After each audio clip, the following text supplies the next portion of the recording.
Olá pessoal, nesse vídeo eu vou continuar aqui o terceiro vídeo da série de 4 vídeos sobre o livro do Daron Acemoglu, Por que as Nações Fracassam, e nessa terceira parte eu vou falar sobre a Inglaterra, os casos da Inglaterra, dos Estados Unidos, da Rússia e da Argentina.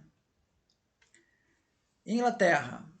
A Revolução Gloriosa em 1688 ela limitou o poder do rei e do executivo, realocando para o parlamento o poder de determinadas instituições econômicas. Ao mesmo tempo, abriu o sistema político para uma ampla parcela da sociedade, que exercia uma influência considerável sobre o Estado. A Revolução Gloriosa foi a base para a criação de uma sociedade plural, e não só iniciou, como também acelerou o processo de centralização política. Então, foi a criação do primeiro conjunto de instituições políticas inclusivas do mundo. Essas instituições deram garantias quanto ao direito de propriedade, tá? O Estatuto de Monopólios vem dessa época aí, 1624, um pouco antes, incluindo a concessão de patentes, tá? Oferecendo assim um grande estímulo para a inovação. Então, quebrou a lei de patentes, né? Ela quebrou até então aquela ideia dos monopólios que eram concedidos pelo rei. Passou a criar um critério mais técnico na concessão desses incentivos. Entre as razões para a Revolução Industrial ter se iniciado na Inglaterra, Daron Acemoglu confere uma grande ênfase à criação das instituições políticas e econômicas, que favoreceram tais empreendimentos inovativos. Então ele diz, foi a Revolução Gloriosa que fortaleceu e racionalizou os direitos de propriedade, aprimorou os mercados financeiros, minou os monopólios sancionados pelo Estado no comércio internacional e removeu as barreiras para a expansão da indústria. A Revolução Gloriosa foi também responsável por abrir o sistema político e torná-lo mais responsivo às necessidades econômicas. Essas instituições deram a homens de talento e visão, como James Watt, a oportunidade e o incentivo para desenvolver suas habilidades. O James Watt ele procurou um empresário para bancar os negócios dele, né? E influenciar o sistema de modo que a beneficiarem eles próprios e a nação. A Revolução Gloriosa envolveu o surgimento de um novo regime baseado na regra constitucional e no pluralismo. Na Inglaterra, a derrota do absolutismo em 1688 levou não apenas a instituições políticas pluralistas, como também ao desenvolvimento de um Estado centralizado, muito mais eficiente. Então é importante ter um Estado centralizado. Enquanto o Estado inglês criava uma burocracia tributária moderna e eficiente, o Estado espanhol, mais uma vez, ia na direção oposta, com o triunfo do absolutismo. Né? O absolutismo se afirmava na Espanha. A monarquia não só fracassava em assegurar o direito de propriedade para empreendedores e monopolizava o comércio, era tudo na base dos monopólios, tá? Como também vendia cargos, muitas vezes tornando-os hereditários, permitindo o aumento de impostos e até mesmo vendendo imunidade judicial. Durante o século XVII, enquanto a Inglaterra caminhava para o crescimento industrial, a Espanha avançava a passos largos rumo ao declínio econômico. Em vez de incentivar a importação e a adoção de novos maquinários, agora ele vai falar como que essa revolução industrial ela foi passada para outros países aí da Europa. Então ele vai falar do seu Império Austro-Húngaro, né? O Império Austro-Húngaro ele não incentivou a importação e a adoção de novos maquinários. Além disso, ele se opunha à construção de ferrovias. Quando um plano para construir uma ferrovia foi apresentado, o imperador Francisco I respondeu assim: não quero nada disso, porque para que a revolução não venha entrar aqui no meu país. Então, a primeira estrada de ferro construída no Império precisou usar carruagens puxadas por cavalos. A linha que ligava a cidade de Linz, no Danúbio, a Budweis, na Boêmia, às margens do rio Moldava, foi construída com aclives e curvas para animais. E depois não deu para aproveitar aqueles trilhos para trem, porque a curva era muito íngreme. a ferrovia continuou usando tração animal até 1860. Então veja a resistência de um absolutista no poder ali à Revolução Industrial. Ele destaca que um dos principais fatores a difundir essa Revolução Industrial e essas instituições pela Europa foi Napoleão Bonaparte. Né? O Elias, né? Norbert Elias, né? E tem o livro, né? O Estado Civilizatório, né? Que ele fala exatamente isso. A França exportou esses modelos institucionais para outros países. Na União Soviética, a partir da década de 30, os trabalhadores recebiam bônus enquanto as metas eram batidas. Então, olha o esquema montado na União Soviética em 1930. Cara, vamos fazer um bônus aqui, o pessoal produzir mais? Beleza, tá? Os bônus podiam ser até bastante altos, tá? Chegavam até 40% do salário dos gestores. Era razoável. Agora, os pagamentos geraram todo tipo de desestímulo à inovação tecnológica. Por quê? Porque a inovação ela retirava recursos da produção, aumentava o risco de que a meta não fosse batida e que o bônus não seria pago. Olha só que coisa. Quer dizer, o cara tem uma meta, ele está produzindo 100. A tua meta é fazer 120, tá? Se você vier com uma inovação tecnológica que vai passar para 150, pô, isso daí ele não vai estimular a adotar essa inovação. Outra razão consistia no fato de que as metas em geral eram estabelecidas com base em níveis anteriores de produção. Isso criou um incentivo imenso para nunca expandir a produção, pois isso significava ter de produzir mais no futuro, já que essas metas seguintes seriam elevadas.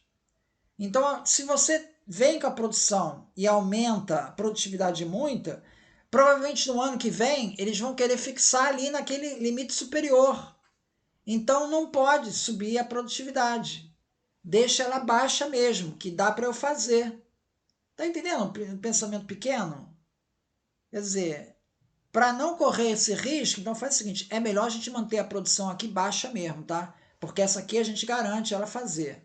Se você vai começar a aumentar muito a produção, né, por ganhos de produtividade e tal, aí isso daí daqui a pouco, esse limite daí vai cada vez mais crescendo, eles vão querer cada vez mais que, ganhou 30% de produtividade, eu quero mais 30 agora, tá entendendo? Vai chegar um ponto que eu não vou dar mais. Então a inovação, olha o paradoxo da coisa, chama até, não dá nem para entender no começo, mas é paradoxal essa situação. Então você cria um mecanismo de manutenção de privilégios. Então produzir o menos do que o possível era sempre a melhor opção para garantir que as metas vão estar sempre sendo batidas em 100%. Então, quando o plano era formulado em toneladas, olha outro tipo de distorção que acontecia. O cara formulava um ganho para você aumentar a tua meta em toneladas de folhas de aço. Tá? Você tem que produzir quantas folhas? Não vai ser em quantidade de folhas, vai ser em toneladas de folha de aço. Aí o que o pessoal fazia? Fazia uma folha de aço mais pesada. Porque aí você vai continuar fabricando as mesmas 100 folhas de aço, as mesmas 100, tá? Só que elas vão pesar mais. E aí você vai bater a meta, tá? Aí o pessoal falou, não, então vamos fazer o seguinte, não vai ser mais em tonelada, vai ser em área de folha de aço. Aí o que o pessoal fazia? Vamos fazer folha fina. Que a gente fazendo folha fina, a gente consegue fazer mais folhas e cumpre a área tal. Quer dizer, você não está nem aí para a qualidade do negócio. Então, nos anos 40, os líderes da União Soviética tinham plena consciência de que esses incentivos eram perversos, ao contrário dos seus admiradores ocidentais. Estimular o crescimento econômico sustentado exigia que os indivíduos usassem seus talentos e suas ideias. Isso jamais poderia ser feito num sistema como o soviético, em que tudo era planejado, a economia era planejada. Você chegava para a fábrica e o governo dizia quanto que você vai ter que produzir e por que preço. Toda a economia era regulada assim. quantidades e preços, tudo controlado. Então não tinha incentivo nenhum para eu aumentar minha produção. Eu já cumpri minha cota, meu amigo. Acabou. Não preciso fazer mais nada. Os governantes da União Soviética teriam de abandonar as instituições econômicas extrativistas. Mas esse movimento teria colocado o poder político deles em risco.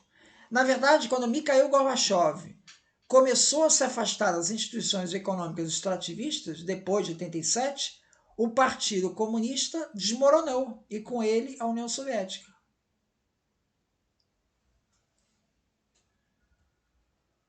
Daron Acemoglu mostra como as navegações chinesas, também, ele vai pegar esse exemplo da União Soviética, agora vamos lá para a China. China do século XV, tá? O imperador da China, lá em 1433, ele regulava, ele não queria navegação, que isso ia ser um risco para ele no poder, não queria navegação. Então, o comércio internacional foi banido.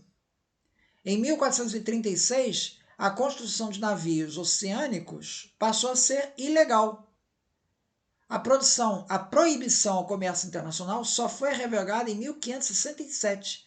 O raciocínio das dinastias Ming e Qing para se opor ao comércio internacional é o mesmo. É o medo da destruição criativa. O objetivo primordial dos líderes era sustentar eles no poder. O comércio internacional carregava um potencial desestabilizador, pois enriquecia os mercadores, assim como aconteceu na Inglaterra durante a época da expansão atlântica. Essa não foi apenas uma crença durante as dinastias Ming e Qing, foi também um modo de agir dos governantes da dinastia Song, ainda que estivessem dispostos a financiar inovações e de permitir maior liberdade comercial. A situação piorou nas dinastias Ming e Qing à medida que se fortalecia o controle do Estado sobre a atividade econômica e com a proibição do comércio exterior. Aqui só um parênteses aqui, tem um livro do Douglas Williams, Williams, eu não me lembro o nome dele. Ele fala sobre essa questão da escravidão, né? E ele mostra que os principais empresários ingleses, mercadores, que ele está citando aqui, né, o Acemoglu está citando, eles conseguiam o financiamento deles, sabe como? Com o tráfico de escravos. Que coisa, hein? Então, o tráfico de escravos gerou muito dinheiro para os empresários em Liverpool investirem nas indústrias. Então, esse é um aspecto aqui que ele não está abordando aqui, né? A mudança tecnológica é apenas um dos motores da prosperidade, porém talvez seja o mais importante. Os países que não usaram as novas tecnologias também não se beneficiaram dos demais motores da prosperidade. Então, essa falha se deve a quê? Às instituições extrativistas, que ele chama, que é o pessoal querendo manter o seu poder. Seja como consequência da persistência de regimes absolutistas, seja pela ausência de estados centralizados. Na verdade, a lucratividade dos impérios coloniais europeus foi construída com base na destruição de sociedades independentes e de economias nativas ao redor do mundo. Então aqui ele está falando aqui, não falou exatamente do tráfico de escravos, mas quando ele fala que a lucratividade dos impérios coloniais europeus foi construída com base na destruição de sociedades independentes e economias nativas, está implícito aqui a escravidão, mas ele não falou nisso. Ou na criação de instituições extrativistas essencialmente do zero, como no caso das Ilhas do Caribe. A história de uma das mais antigas civilizações da Ásia, a Índia, é semelhante, embora a reversão do desenvolvimento não tenha sido levado a cabo pelos holandeses, sim pelos britânicos. Tá? No século XVIII, a Índia era a maior produtora e exportadora de tecidos do mundo. As chitas e as musselinas indianas inundavam os mercados europeus e eram negociados em toda a Ásia. O principal agente que as levava até as Ilhas Britânicas era a Companhia Britânica das Índias Orientais, fundada em 1600, 2 anos antes da versão holandesa. A Companhia Britânica das Índias Orientais passou o século XVII tentando estabelecer um monopólio sobre as valiosas exportações da Índia. Havia concorrência com os portugueses. A situação da Companhia Britânica das Índias Orientais piorou ainda mais com a Revolução Gloriosa. Quer dizer, essa ideia de empresas que lucram com monopólio cada vez mais perderam seu prestígio lá na Inglaterra depois da Revolução Gloriosa. Então esse monopólio foi contestado depois de 1688, chegando a ser abolido por mais de uma década. A redução de exportações veio acompanhada. Aí que aconteceu? A Índia parou de exportar esses tecidos lá para a Inglaterra. Então essa exportação de tecidos reduziu e levou à desurbanização e pobreza crescente da Índia. Então, o desenvolvimento da Índia, que vinha tendo com a exportação de tecidos, ele reverteu. Tá? Agora, o paradoxo da coisa, que reverteu porque na Inglaterra eles acabaram com os monopólios. Ou seja, a Índia estava se beneficiando desse monopólio.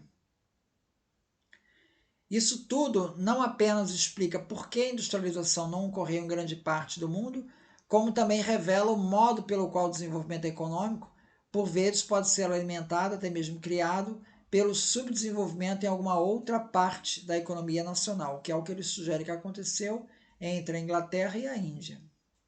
Em última instância, a dinâmica institucional que descrevemos determinou quais os países se beneficiaram das grandes oportunidades presentes no século XIX em diante e quais os que não conseguiram fazer o mesmo. As raízes da desigualdade mundial estão nessa divergência entre a dinâmica institucional diferente. Com poucas exceções, os países ricos de hoje são aqueles que aderiram ao processo de industrialização e mudança tecnológica do século XIX. E os pobres são os que não entraram nessa onda. Com o pluralismo também se cria um sistema mais aberto e permite o florescimento de uma imprensa independente, o que facilita que grupos interessados na continuidade das instituições inclusivas tomem conhecimento de ameaças contra essas instituições e se organizem para defendê-las.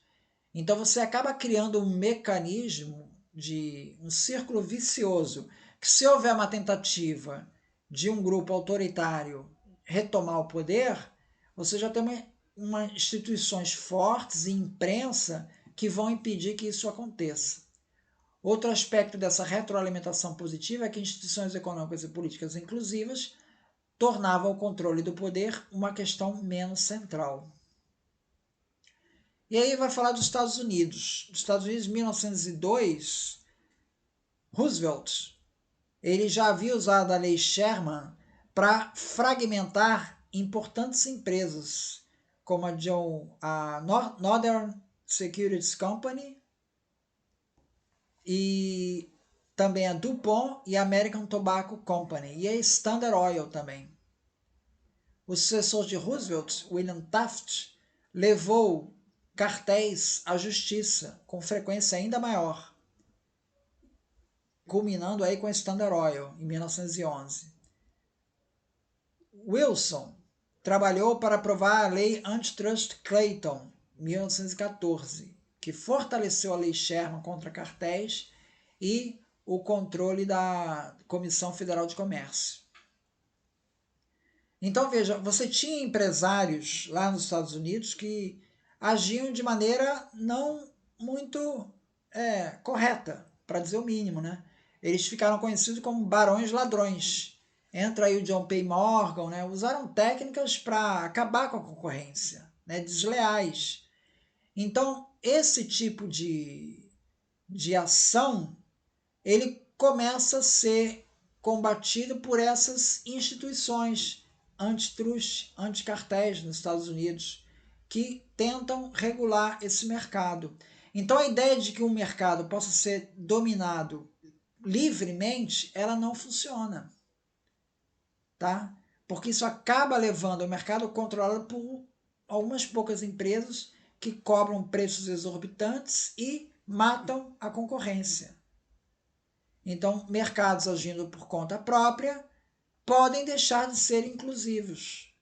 tornando-se cada vez mais dominados por quem detém um poder econômico. Então, uma instituição inclusiva, com o tempo, pode se tornar mais fechada. É importante você ter mecanismos para evitar que isso aconteça. Então, enquanto não existiu qualquer corpo político no México restringindo o monopólio, veja, no México não aconteceu nada disso. No México você proliferou monopólios para tudo quanto é lado. Nos Estados Unidos, isso teve algum freio dentro dos Estados Unidos. Agora falando do caso do Peru e da Venezuela nos anos 90. Os presidentes Fujimori e Chávez, eles se aproveitaram de terem sido eleitos por vontade popular para fechar o Congresso, que se recusava a colaborar com eles. Roosevelt, lá na época dele, quando foi tentar adotar as medidas lá do New Deal, né, para combater a depressão, ele também teve problemas com o Supremo Tribunal Federal lá, a Suprema Corte lá dos Estados Unidos, que considerou algumas medidas ilegais lá do presidente. Então o presidente ele tentou o quê? Ele tentou destituir alguns ministros do Supremo, fazer o impeachment deles, mas não conseguiu. O Congresso não apoiou o presidente nessa ideia de tentar criar um tribunal que fosse mais alinhado com ele. Ou seja, o Congresso entendeu que era importante você ter um poder meio que aquela ideia do check and balances, né? Aquela ideia do equilíbrio. Então o Roosevelt ele fez uma campanha de 36 criticando a Suprema Corte. A mesma coisa fez o Perón aqui na Argentina em 46. Quando o Perón ganhou, 9 meses depois que ele iniciou o processo, a Câmara de Deputados decretou o impeachment de 3 ministros da Suprema Corte. Aí o que aconteceu? Logo em seguida, Perón foi nomeado, aprovaram a reeleição, né? Então, ou melhor, logo em seguida, eles então conseguiram destituir os ministros do Supremo na Argentina. Carlos Menem enviou um projeto de lei para a Câmara dos Deputados propondo expandir a Suprema Corte de 5 para 9 membros. A lei foi aprovada pelo Supremo, pelo Senado e pela Câmara, o que permitiu a Menem nomear 4 novos ministros. Ele agora tinha maioria e o próximo passo dele foi reescrever a Constituição para retirar o limite de um único mandato, para que ele pudesse concorrer à reeleição. Então, veja, ele está fazendo um contraste entre esses países, Argentina, Peru e Venezuela, que modificaram o judiciário para ficar alinhado com o executivo. E faz o contraste com os Estados Unidos, onde Roosevelt tentou fazer isso, mas não conseguiu. E aí vem as consequências. Peru, Venezuela e Argentina desandaram para os sistemas aí de pouca inovação e pouco crescimento.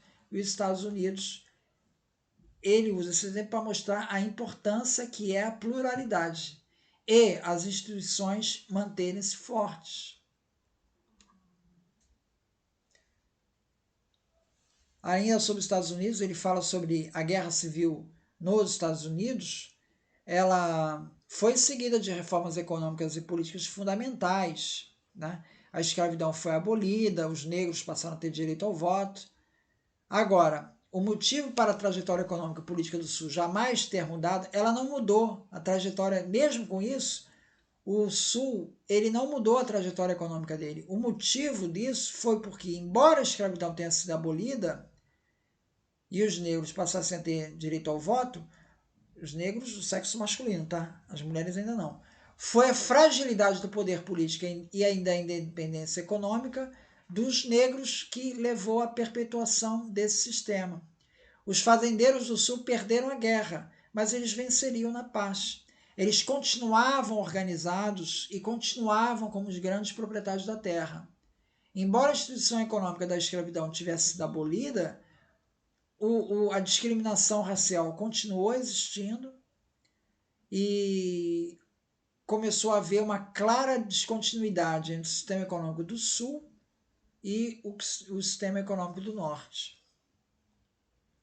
No final das contas, as instituições extrativistas do Sul dos Estados Unidos, baseados no poder da elite agrária, na agricultura do tipo plantation e na mão de obra mal remunerada, pouco instruída, perdurou durante boa parte do século XX. Essas instituições só começaram a ruir depois da Segunda Guerra Mundial e com mais força depois com os movimentos dos direitos civis. Então foi só quando caminhou para um maior pluralismo, né, maior democracia, é que essas diferenças econômicas entre Norte e Sul começaram a diminuir. Então, reforçando a tese aí do Daron Acemoglu. É isso então. Muito obrigado, então.